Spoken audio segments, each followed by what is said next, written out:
History. In ancient Greece, Aristotle, who lived from 384 to 322 BCE, set most of the Western philosophical agenda for thousands of years, along with his predecessors, Plato and Socrates. Aristotle enrolled in Plato's academy in Athens at the age of 17, where he was recognized by Plato and quickly developed a relationship with him. Aristotle was particularly prolific in the fields of metaphysics and ethics, and he founded the discipline of logic. In this way, he is considered a philosophical system builder. He shifted Western philosophy towards ethics almost exclusively for 1400 years after his time. This trend of philosophical ethics was reinforced by the spread of Christianity through Europe in the Middle Ages.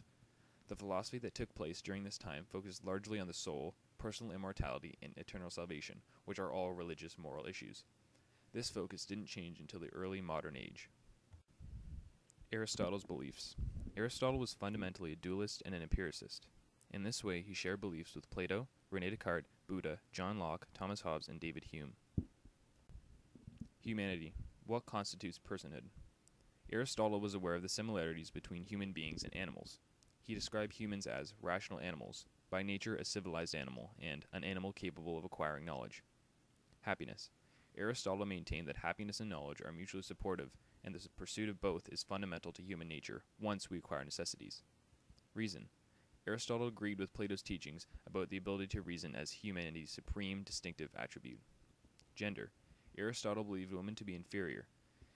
Contrary to Plato's belief, he believed that men hold a higher capacity to reason, and therefore are superior. This concept of gender inequality was very influential on the Western world for many years to come. Metaphysics. What is real? Aristotle was very religious, so had corresponding metaphysical perspectives to religion.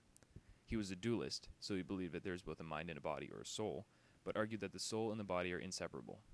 Aristotle says, "The soul is the form or the essential characteristic of body that has power of living. Clearly, then, the soul is not separable from the body." Furthermore, he maintained that there are various grades of souls, some of which have higher capabilities than others.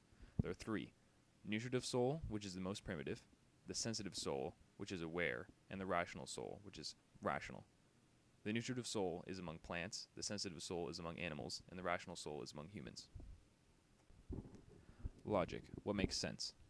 Aristotle set out principles and techniques of formal logic that are still in use by contemporary logicians today. One of these is the three laws of thought. This is the foundation of all thought, discourse, and talk. The first is the law of non-contradiction. This means that something cannot be and not be at the same time. The second is the law of the excluded middle. This means that something must either be or not be.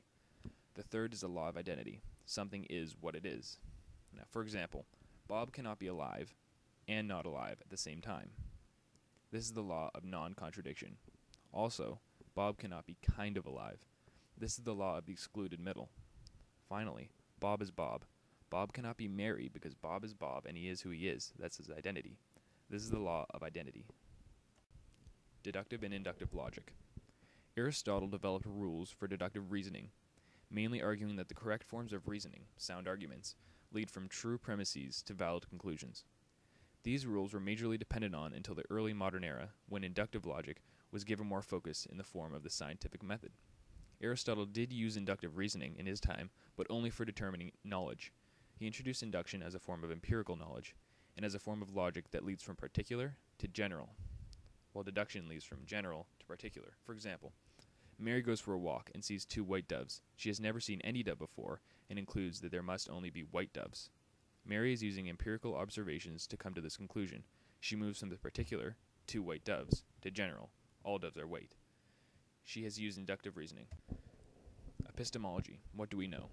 Aristotle disagreed with Plato on the basis of knowledge. He believed that all knowledge comes from experience. To Aristotle, this meant evidence acquired through sensory data resulted in knowledge. This is an empiricist position, while Plato's was a rationalist position. A posteriori knowledge. As I mentioned before, Aristotle believed that reason is a very important quality that characterized people. This led to the incorporation of reason into his definition of knowledge. Aristotle maintained that we may know something by using reason only after we experience them. In other words, knowledge is acquired after we experience, so there's no innate knowledge. This is the notion of blank slate, or a posteriori knowledge. Ethics. What is right? Aristotle worked with Plato in determining a list of what characterizes a good person. Justice, courage, generosity, and modesty were among them. Aristotle expanded on this by inventing the doctrine of the mean. This is the concept that moral excellence is the middle pathway, the mean, between the two extremes of behavior. Virtue can be reached through right reason. He argued that in order to use right reason, people must know and then deliberately choose to do what is good.